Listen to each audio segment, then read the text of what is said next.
Question number 13। तो question number 13 में हमने एफिशिएंसी निकालने तक का काम कर लिया था।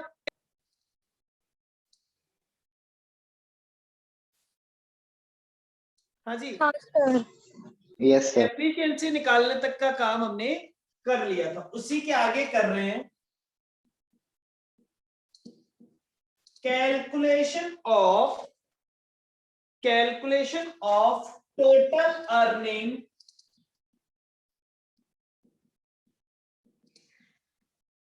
For the day. पूरे दिन के लिए टोटल अर्निंग्स निकालनी है।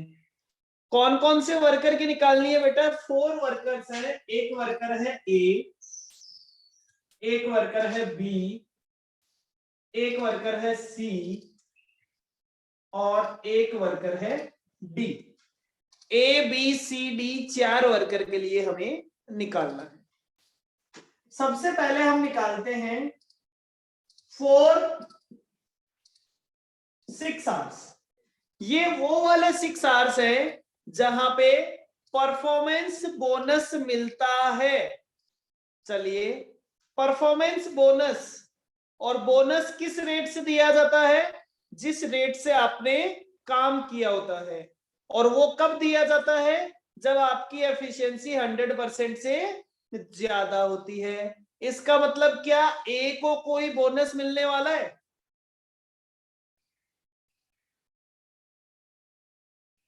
क्या ए को कोई भी बोनस मिलने वाला है क्या? नहीं मिलने वाला। तो ए को सिंपली क्या मिलेगा? 6 आवर्स मल्टीप्लाइड बाय 4 रुपीज। क्या ए को 6 मल्टीप्लाइड बाय 4 से पैसा मिलेगा? Yes sir. Yes sir. तो इसको मिलेगा 24। क्या बी ने कितनी रेट से काम किया है? बी ने भी 100% एफिशिएंसी से काम किया, तो उसे भी कोई बोनस नहीं मिलेगा। उसे भी कितने रुपए मिलेंगे? 24। सी ने कितनी एफिशिएंसी से काम किया है? 125। 125। इसका मतलब उसकी रेट क्या हो जाएगी? उसकी रेट हो जाएगी 125, क्योंकि उसे 100% पैसा तो मिलेगा ही मिलेगा, उसे 25% बोनस भी मिलेगा। क्लियर?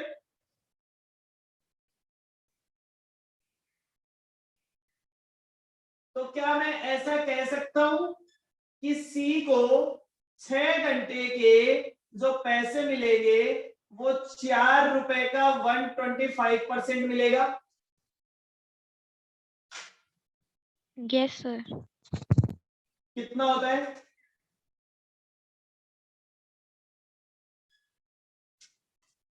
30 रुपीज।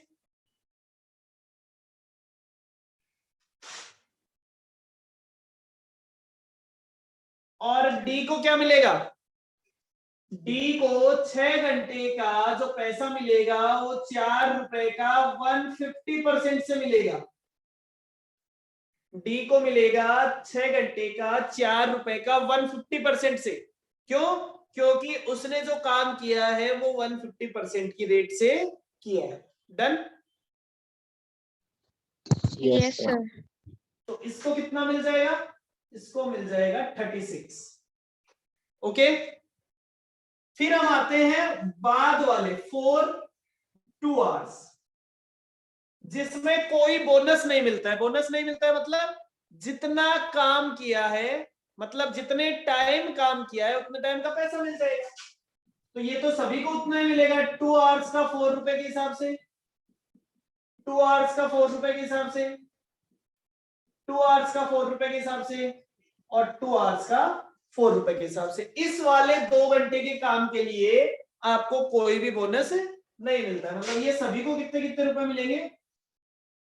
8 रुपीज, 8 रुपीज और 8 रुपीज। ये लीजिए। तो मेरा ए का टोटल अमाउंट कितना हो जाएगा? ए का टोटल हो जाएगा 32, बी का टोटल हो जाएगा 32, सी का टोटल हो जाएगा 38 और डी का टोटल हो जाएगा 44।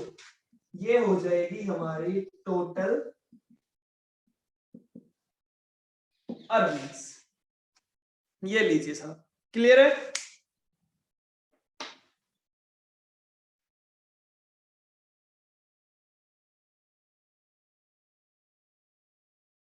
अब बताइए भाई, क्या इस अर्निंग्स में किसी को कोई भी कंफ्यूजन?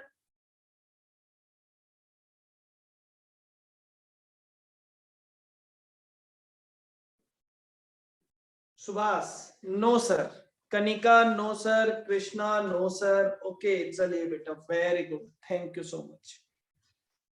Ananya no sir. चलिए आगे चलते हैं बेटा।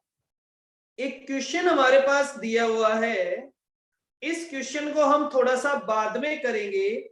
14 नंबर को, 15 नंबर हम पहले ही कर चुके हैं, 15 नंबर क्वेश्चन हम कर चुके हैं, 16 नंबर क्वेश्चन भी हम बाद में करेंगे। पहले देखिए 18 हम पहले ही कर चुके हैं। क्वेश्चन नंबर हम करते हैं बेटा, क्वेश्चन नंबर 17। क्वेश्चन नंबर 17 निकालिए फटाफट से।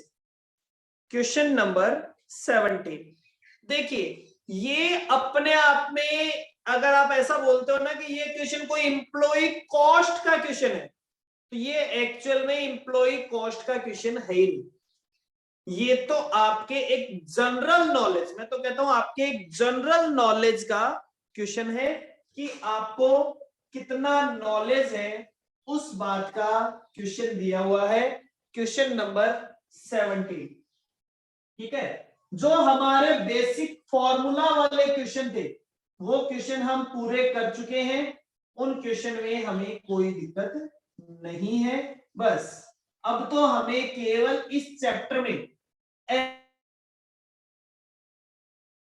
जो कभी कभी पता नहीं, कभी सदियों से एग्जाम में ऐसे ही पूछ लिए जाते हैं, जब आपका पेपर खराब करना होता है, तो वो वाले क्वेश्चन अब हमें इसमें और करने बचे हुए हैं। बाकी हम इसमें कर चुके हैं, केवल लास्ट वाले 2 क्वेश्चन अलग कॉन्सेप्ट के हैं। तो चलिए हम उन क्वेश्चंस को भी ट्राई करते हैं। ओके,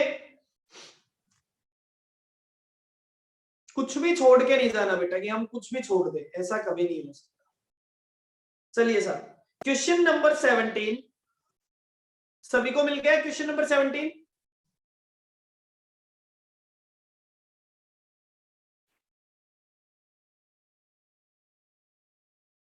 तनिका, यस ठीक है। चलिए, a work measurement study was carried out in a firm for 10 hours। एक वर्क मैनेजमेंट स्टडी की गई एक फर्म में कितने घंटे के लिए? 10 आवर्स के लिए। And the following information was generated, और उससे ये डेटा निकल के आया। यूनिट प्रोड्यूस्ड, कितनी यूनिट प्रोड्यूस की गई? यूनिट प्रोड्यूस की गई 350। आइडल टाइम था 15% टाइम, मतलब 15% टाइम वो टाइम था जब काम किया ही नहीं गया, हो ही नहीं सकता था, खाली टाइम। जैसे अपनी फैक्ट्री में क्या होता है, लंच के लिए टाइम निकलता है, तो वो टाइम तो जाएगा ही जाएगा। परफॉर्मेंस रेटिंग का मतलब होता है एफिशिएंसी। परफॉर्मेंस रेटिंग का मतलब होता है एफिशिएंसी, ठीक है। Allowance time that is 10% of standard time, मतलब 10% एक्स्ट्रा टाइम दिया जाता है कि चलो ये भी आपको लिया। जैसे आपको याद है कल हमने एक क्वेश्चन, कल या परसों हमने एक क्वेश्चन किया था जिसमें स्टडी के हिसाब से मिलते थे 20 मिनट्स, लेकिन आपको काम करने के लिए दिए गए थे 25 मिनट्स। किया था ना एक क्वेश्चन, वो 5 मिनट्स क्या थे? Extra allowance. तो वैसे ही यहां पे भी जो टाइम आपके डेटा से निकल के आता है, आपको 10% टाइम एक्स्ट्रा अलाउंस दिया जाएगा स्टैंडर्ड टाइम का। और आपको निकालना क्या है क्वेश्चन में? What is the standard time for task.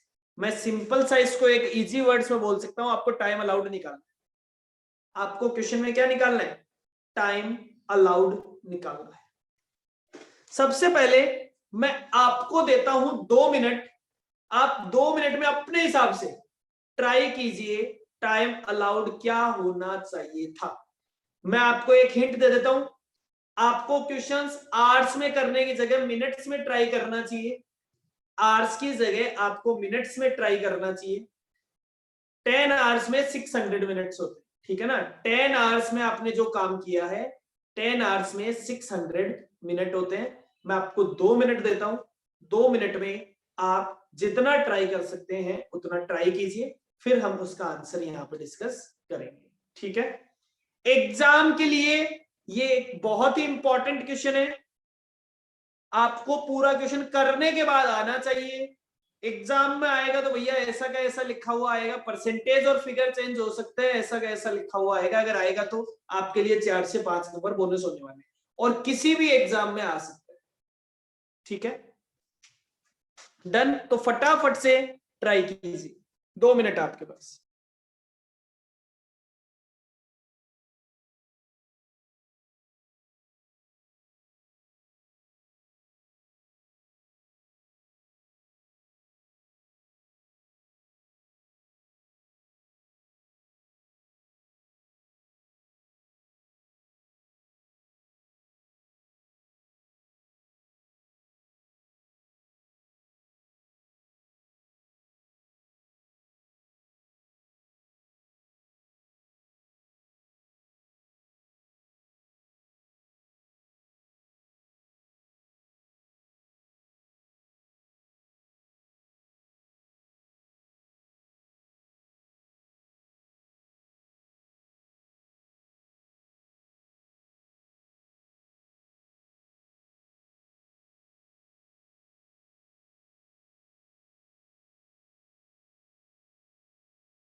हाँ भाई, जल्दी से बताइए।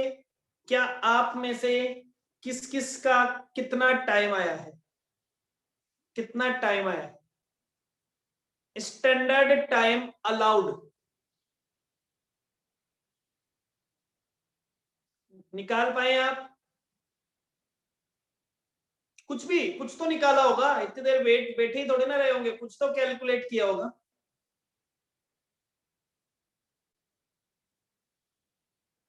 चलिए मेरे साथ देखिए, मेरे साथ देखिए। सबसे पहले मैं आपको कहता हूं साहब, सॉल्यूशन नंबर हम कर रहे हैं 17। 17 के सॉल्यूशन में मैंने आपको कहा total time,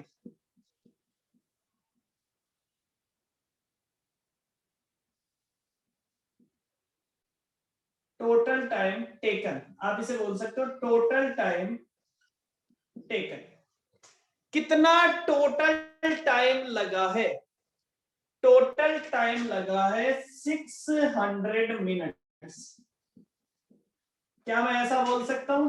10 hours multiplied by 60 minute.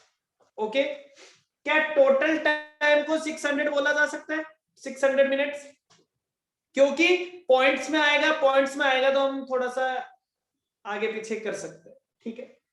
Minus जो ये टोटल टाइम था 600 मिनट, इस 600 मिनट्स में से 15% तो आइडल टाइम था।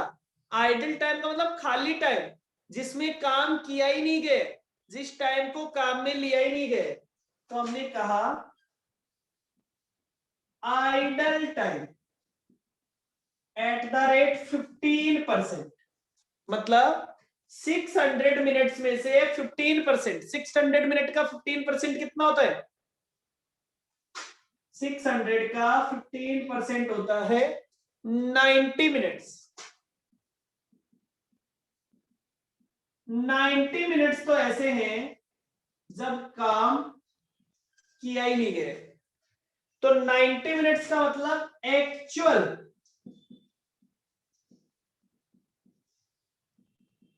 Working time. चलिए सर, अब actual working time plus plus, ये तो वो वाला टाइम है जब हमने काम किया है। अब मुझे एक बात बताएंगे, अगर आपकी एफिशिएंसी 120% है, तो आपने 510 मिनट में कितना काम किया होगा? क्या आपने 510 मिनट में 510 मिनट का काम किया होगा या ज्यादा का काम किया होगा? ज्यादा। अगर आप कहते हो कि हम हमारी एफिशिएंसी ज्यादा से काम करते हैं, हाँ बताएं। ज्यादा किया होगा सर। ज्यादा किया होगा, तो ये कहता है कि साहब plus plus efficiency adjustment, efficiency adjustment. कितना एफिशिएंसी ज्यादा से काम किया होगा? 510 का 20%,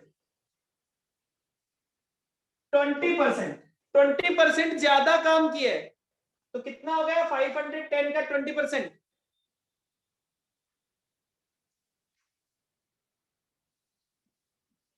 102 मिनट्स।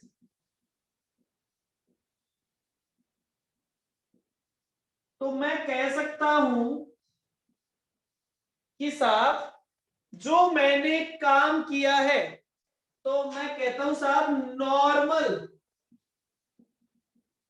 टाइम फॉर वर्क, मतलब जितना मैंने काम किया है उस काम को करने के लिए कितना नॉर्मल टाइम लगता है। कि अगर नॉर्मल पर्सन, मैंने तो इसलिए कर दिया क्योंकि मेरी एफिशिएंसी ज्यादा है, अगर एक नॉर्मल पर्सन उस काम को करता तो उसको कितना टाइम लगता? 612 मिनट्स। क्लियर?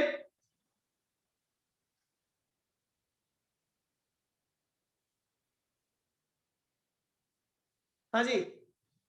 लेकिन एक और बात है, आप कहते हो कि आप उसे स्टैंडर्ड टाइम का 10% टाइम और अलाउंस देते हो,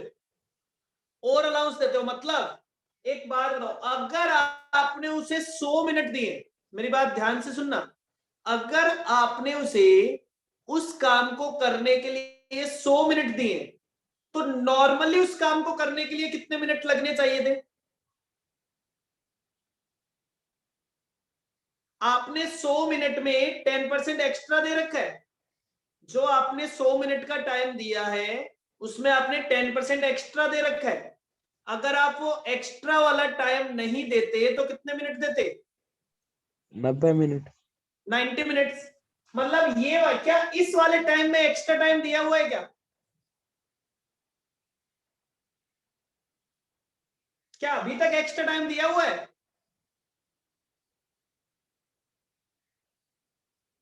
मतलब एक बात बताओ, ये 100 वाले लेवल पे है या ये 90 वाले लेवल पे है?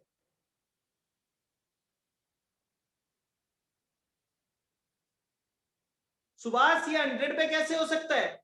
तुमने ये टाइम थोड़ी ना दिया है, ये तो वो वाला टाइम है जो एक नॉर्मल पर्सन को लगना चाहिए था। ये तो वो वाला टाइम है जो एक नॉर्मल पर्सन को लगना ही चाहिए था। क्या इसमें एक्स्ट्रा टाइम अलाउड वाला इंक्लूडेड है क्या? नहीं है। सर तो फिर plus allowance time. Sir allowance time कितना होगा?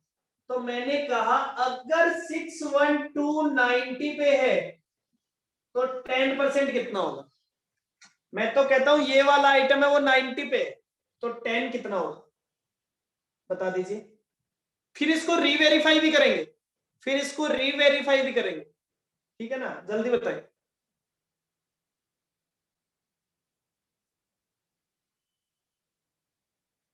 इसका आंसर बताइए। इसका आंसर हो गया 68। मतलब ये आ गया standard time allowed 680 minutes. Standard time allowed कितना आ गया? 680 मिनट्स। क्लियर है क्या?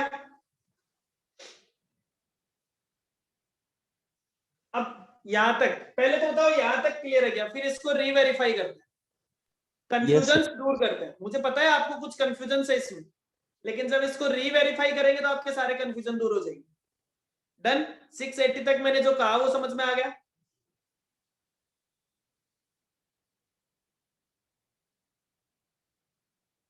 हाँ भाई।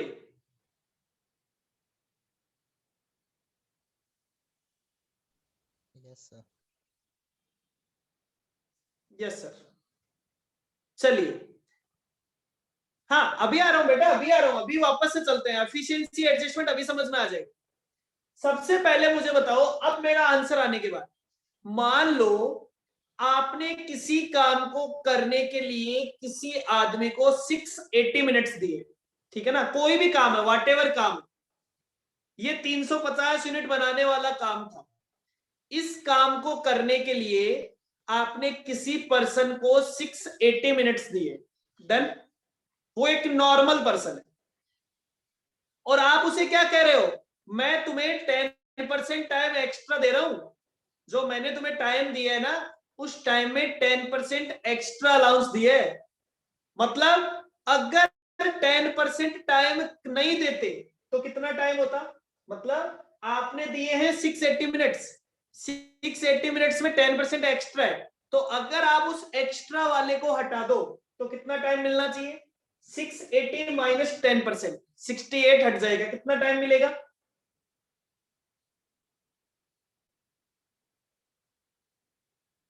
612। 612, 612। अब वो पर्सन, मान लो वो पर्सन नॉर्मल पर्सन नहीं है, वो पर्सन 120% की एफिशिएंसी से काम करता है, तो उसे कितना टाइम लगेगा? ध्यान से देखना, मैं कहता हूं 612 मिनट लगते हैं जब कोई पर्सन 100% की एफिशिएंसी से काम करता है। तो अगर वो पर्सन 100 की जगह 120% की एफिशिएंसी से काम करता तो कितना टाइम लगता?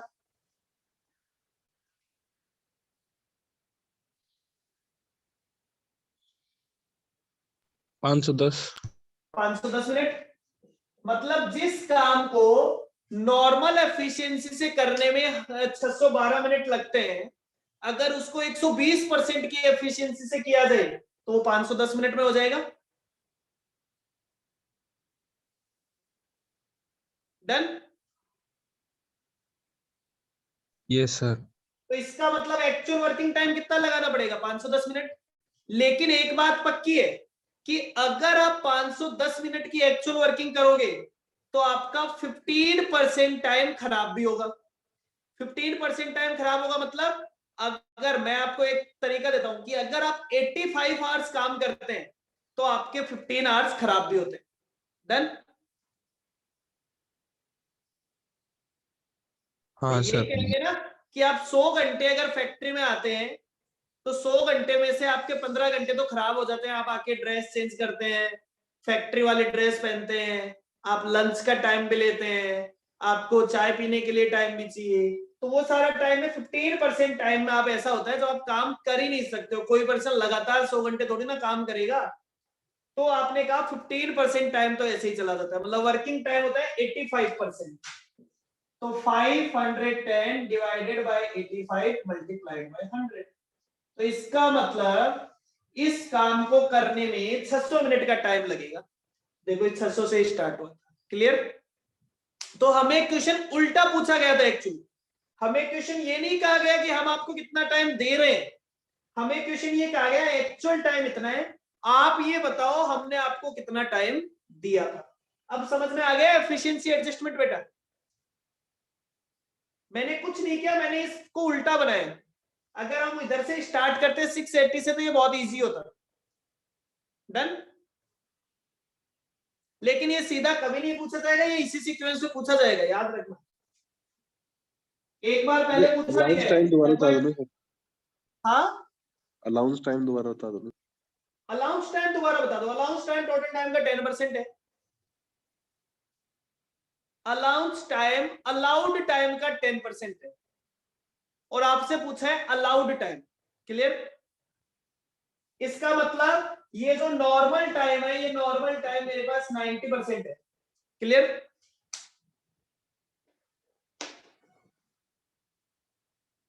भाई मैं आपको ये कहता है कि अगर आपका अलाउड टाइम 100 मिनट्स है तो उस अलाउड टाइम में 10% तो अलाउंस है। इसका मतलब नॉर्मल कितना है? नॉर्मल 90% है। तो जो आपने ये नॉर्मल निकाला है ये 90% है। अब आपको 100% निकालना हो तो 680 आ जाएगा। तो ये कितना बचेगा? ये 10% बचेगा। डन। अब आप चाहे पहले 680 निकाल के 68 निकाल लो, या फिर 612 से सीधा 68 निकाल लो। ये तो तरीका सभी को आता है भाई। मैं ऐसा भी कर सकता था, ये 680 में इस तरह भी निकाल सकता था। अगर 612 90% है तो 100% कितना होगा? 680। मैं फिर भी 68 को बैलेंसिंग फिगर भी लिख सकता था। मैं ऐसे भी निकाल सकता हूं, फिर मैं 68 को ऐसे भी निकाल सकता था। 680 का 10% तो भी 68 आता। तो ये तो तीन वैल्यू के बीच की एक वैल्यू आप कैसे भी लिख सकते हो। डन।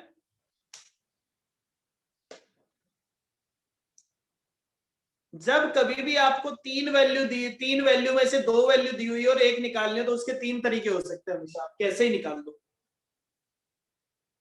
ओके, क्लियर है भैया सभी को क्वेश्चन? पक्का से?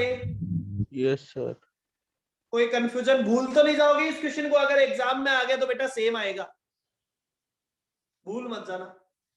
क्योंकि वो सबसे रिग्रेट वाली चीज होती है जब ऐसा क्वेश्चन आप करके गए हो, समझ के गए हो, और सामने सेम क्वेश्चन पड़ा और फिर हमसे नहीं हो पाए, तो वो क्वेश्चन तो खराब होता ही है, बाकी का पेपर भी बिगड़ता है। ठीक है, हटा दूं?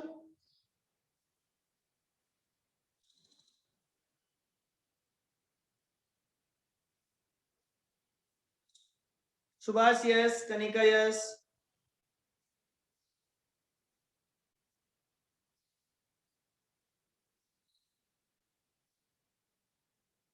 चलिए,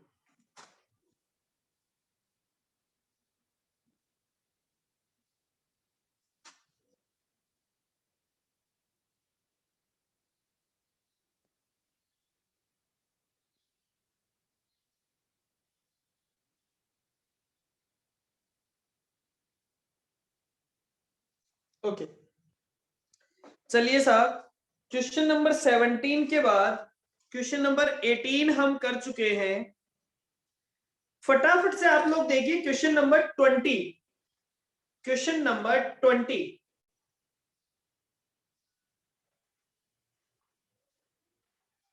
क्वेश्चन नंबर 20 देखिए, मिल गया सभी को क्वेश्चन नंबर 20?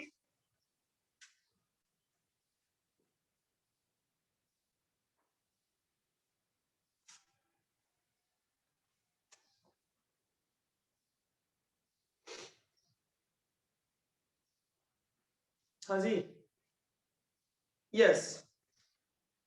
तो ये आपको कह रहे हैं साहब, दो तो फिटर है। ये मान लीजिए कोई इलेक्ट्रिसिटी का काम होगा, तो दो तो फिटर है, मतलब जो फिटिंग करने वाले, एक लेबर है और उनके साथ एक लड़का रखते हैं। 4 लोग हैं, ये सारे टोटल लोग कितने हैं? 4। मैं ऐसे समझा देता हूं, ये हम कहते हैं साहब ये 4 पीपल है। इन 4 पीपल में दो तो फिटर है, एक लेबर है और एक बॉय है। बॉय मतलब हेल्पर लड़का है, ठीक है साहब। इस तरह से 4 लोग हैं। Undertake a job on piece rate basis of work. इन्होंने एक काम लिया, वन टास्क। कैसे लिया? पीस रेट पे। कुछ नहीं बताया हम कैसे काम करेंगे कैसे नहीं करेंगे, पीस रेट पे। और कितने रुपए में लिया? 1290। मतलब एक पीस की इनकी रेट क्या होगी? 1290। जैसे ये काम पूरा करेंगे इन्हें कितना पैसा मिलेगा? 1290। डन। ये मैंने केवल अभी तक आधी लाइन पढ़ी है, आधी लाइन में मैंने इतना एनालिसिस किया। डन। ये क्वेश्चन पढ़ने का तरीका बता रहा हूं मैं आपको, इस तरह से क्वेश्चन पढ़ा जाता है। ओके,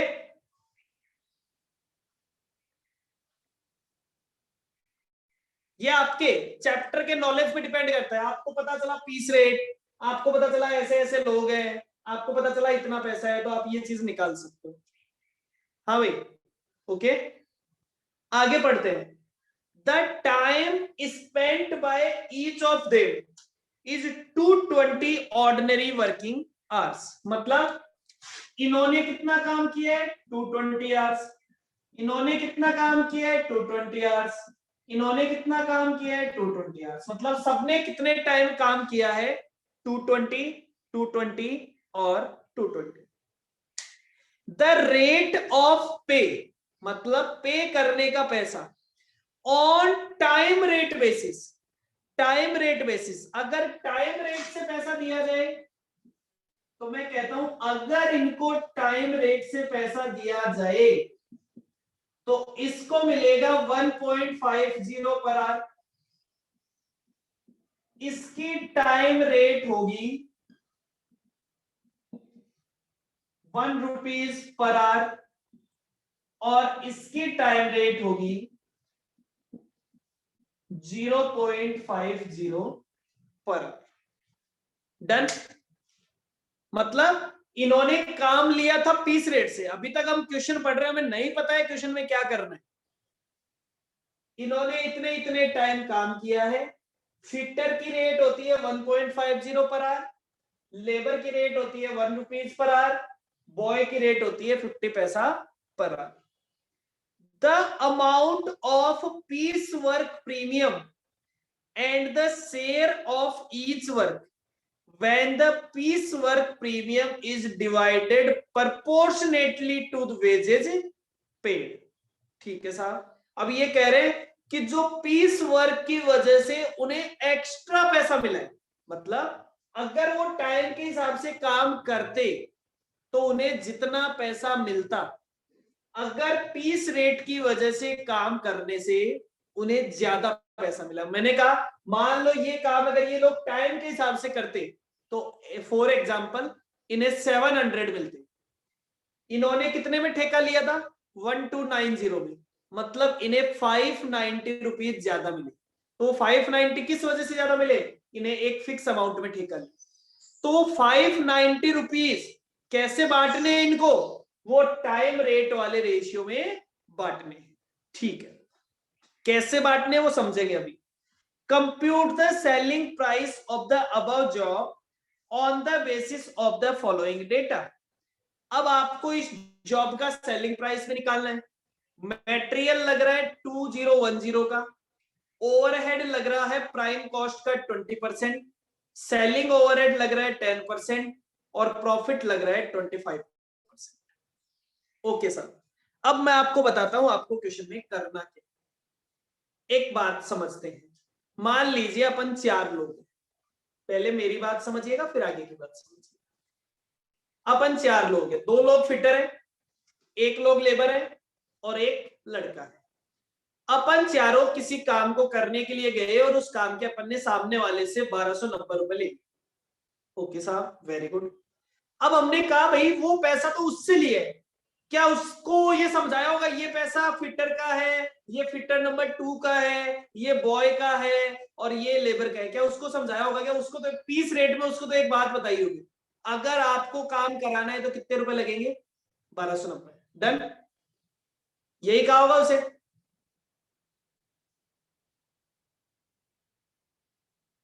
जवाब दो।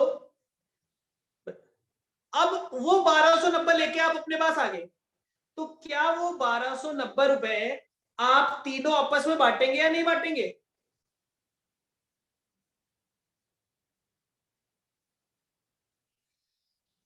और वो जो 1290 आपको आपस में डिस्ट्रीब्यूट करने, वो डिस्ट्रीब्यूट कैसे करने हैं वो इस हिसाब से, वो डिस्ट्रीब्यूशन का तरीका। क्योंकि देखो, आपको आपस में डिस्ट्रीब्यूट करने का आपके पास एक ही तरीका है।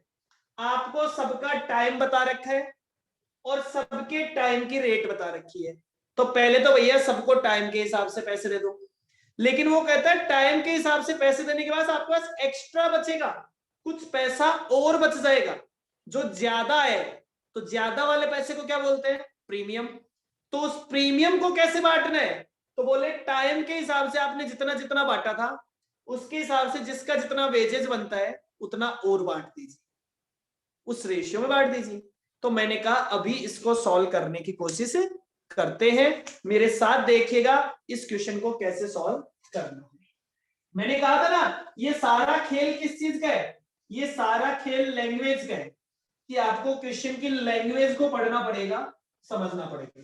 कई बार एग्जाम का पेपर ऐसा आता है कि आपको केवल प्रोविजन आना चाहिए, आपको केवल कॉन्सेप्ट आना चाहिए, फॉर्मूला आना चाहिए, फॉर्मूला रखो आंसर आ जाए। कई बार ऐसा कहता है फॉर्मूला गया। अब देखो इस क्वेश्चन में ना तो ऑल्से का फॉर्मूला लग रहा है, ना रोहन का लग रहा है, ना किसी टेलर का लग रहा है, ना किसी मैरिक का लग रहा है। यहाँ पे एक सिस्टम दे रखा है, अगर आप थोड़ा सा दिमाग लगाते तो मैं तो कहता हूं वो बच्चा भी इस क्वेश्चन को कर सकता है जिसको लेबर के चैप्टर नहीं आता। जिसने थोड़ा सा दिमाग लगाया उसका क्वेश्चन हो जाएगा, लैंग्वेज पढ़ेगा और पढ़ के समझ के हो जाएगा। सुभाष ठीक है, वेरी गुड, समझ गया। मैं तो कहता हूं साहब सबसे पहले बात कर लेते हैं फिटर 1, फिटर 2 और लेबर और बॉय। मैं तो तीनों को अलग अलग रख रहा हूं, ठीक है ना? मतलब फिटर 2 फिटर है तो दोनों को अलग रख दिया, क्या दिक्कत है? और ये हो गया टोटल। अब एक तो पैसा है टाइम के हिसाब से, एक पैसा है प्रीमियम का, और अगर इन दोनों को जोड़ देते हैं तो ये हमारे पास आ जाएगा टोटल अमाउंट। क्लियर? क्या मेरा ये मैं कर रहा हूं साहब solution number 20, calculation of earnings of each. सबके अलग अलग अर्निंग्स निकाल। सबसे पहले तो मुझे यहां का टोटल बताओ, क्या कोई मुझे यहां का टोटल बता सकता है? मेरे पास ये वाला टोटल अवेलेबल है, इन लोगों को टोटल कितना पैसा मिला है चारों का जोड़ने के बाद? 1290। चलो वेरी गुड, बस इतना ही पता था। अब एक बात बताओ, फिटर वन ने 220 आवर्स काम किया है और 1 घंटे के उसे कितने पैसे मिलने चाहिए थे? अगर उससे टाइम के हिसाब से काम कराया जाता तो वो 220 घंटे काम किया, 1 रुपया 50 पैसे के हिसाब से उसे मिलते, तो उसे कितने रुपए मिलते? 330। इसी तरह से फिटर नंबर 220 मल्टीप्लाइड बाय 1.50, इसे भी कितने मिल जाते? इसे भी मिल जाते 330 रुपीज। लेबर ने भी इतनी देर काम किया है, लेबर को मिल जाता 1 रुपीज के हिसाब से 220, और बॉय को मिलता 50 पैसे के हिसाब से 110। मतलब सबका टोटल मिला के कितना अमाउंट होता? सबका टोटल मिला के अमाउंट हो जाता 990। ये लो साहब, लेकिन इन्हें कितना अमाउंट मिला है? इन्होंने इस काम को करने से कितने रुपए कमाए? 1290। मतलब कितने रुपए एक्स्ट्रा कमाए? प्रीमियम कितने रुपए? अगर ये लोग टाइम के हिसाब से काम करते तो 990 रुपए में ये काम हो जाता, 990 में काम हो जाता। फीस के हिसाब से इन्होंने ठेके पे लेके काम किया तो उन्होंने 300 रुपीज एक्स्ट्रा कमाए हैं। अब आपको क्या करना है? इन्होंने बोला था, अब देखो मैं क्वेश्चन की उस लाइन पे जाता हूं, क्वेश्चन की line number 4, the amount of peace work premium and the share of each worker when the piece work premium is divided proportionately to the wages paid। मतलब ये जो 300 रुपए है ये प्रोपोर्शनेटली किस रेशियो में बांटने हैं? ये प्रोपोर्शनेटली इनके वेजेस के रेशियो में बांटने हैं। मतलब इस 300 रुपए को 3, 2, 1 के रेशियो में बांटना है। 3, 3, 2, 1 के रेशियो में इस 300 रुपए को हमें बांट देना है। तो इसको कितने रुपए मिल जाएंगे? इसको मिल जाएंगे 100 रुपए, इसको भी मिल जाएंगे 100 रुपए, इसको मिल जाएंगे 67 और इसको मिल जाएंगे 33। ओके, समझ गए भाई? इस 300 रुपए को मैंने 3, 3, 2, 1 के रेशियो में बांट दिया, तो इसका टोटल अमाउंट हो जाएगा 430, इसका टोटल हो जाएगा 430, इसका हो जाएगा 287 और इसका हो जाएगा 143। ये तो हो गया साहब लेबर्स के लिए। जो पैसा मिला वो उन्होंने आपस में बांट लिया। क्लियर है? क्या उनकी लड़ाई खत्म हो गई?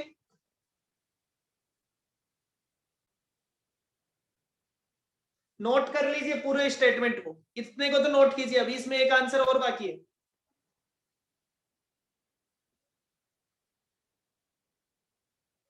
फिर अब बात आती है कि जिस आदमी ने इनसे ये काम कराया था वो भी तो अपनी कॉस्ट निकालेगा, फिर वो भी तो सेलिंग प्राइस निकालेगा। तो हमने कहा statement of cost, statement of cost. तो स्टेटमेंट ऑफ कॉस्ट में सबसे पहले लिखते हैं डायरेक्ट मटेरियल। कितने रुपए का डायरेक्ट मटेरियल लगा? डायरेक्ट मटेरियल बताइए। 2010 प्लस डायरेक्ट वेजेस। मैंने एम्प्लॉइज को कितने रुपए दिए? मैंने कितने दिए? उन्होंने कैसे बांटे उनसे लेना देना नहीं है। मैंने कितने रुपए दिए? 1290 गया साहब 3300। क्या मैं इसको प्राइम कॉस्ट बोल दूं? यही बोला जाता है। प्लस इसमें ऐड कर दो फैक्ट्री ओवरहेड। फैक्ट्री ओवरहेड कितने हैं, या वर्क्स ओवरहेड बोल दो, एक ही बात है।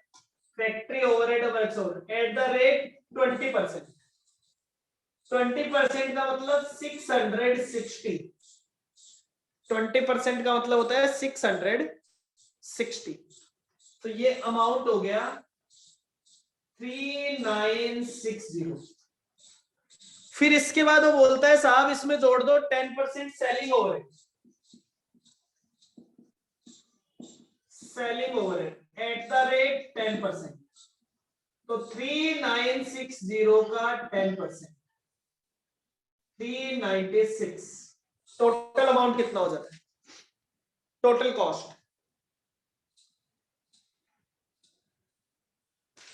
इसे मैंने कह दिया कॉस्ट ऑफ सेल्स।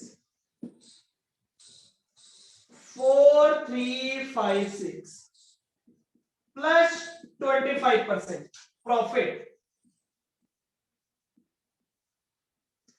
प्लस 25% आ गया प्रॉफिट। तो ये मेरे पास आ जाएगा सेल्स प्राइस।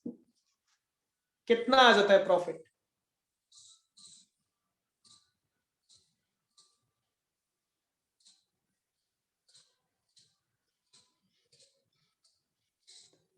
$871.20। नहीं बेटा दोबारा से देखिए, 25%। 4356 का 25% कॉस्ट ऑफ सेल्स का बोला है, मतलब कॉस्ट ऑफ सेल्स, सेल्स नहीं कॉस्ट ऑफ सेल्स, सेल्स नहीं कॉस्ट ऑफ सेल्स। 1089 सीधा इसी अमाउंट का। तो ये हो जाएगा 5445। 5445 डन। यहां तक सभी को क्लियर है पक्का से? किसी को कोई भी कंफ्यूजन नहीं है?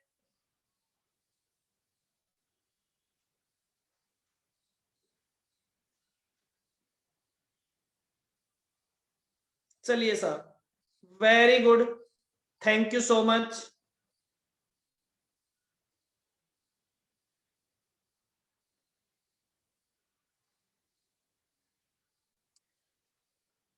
तो अभी के लिए इतना ही, अभी के लिए इतना ही।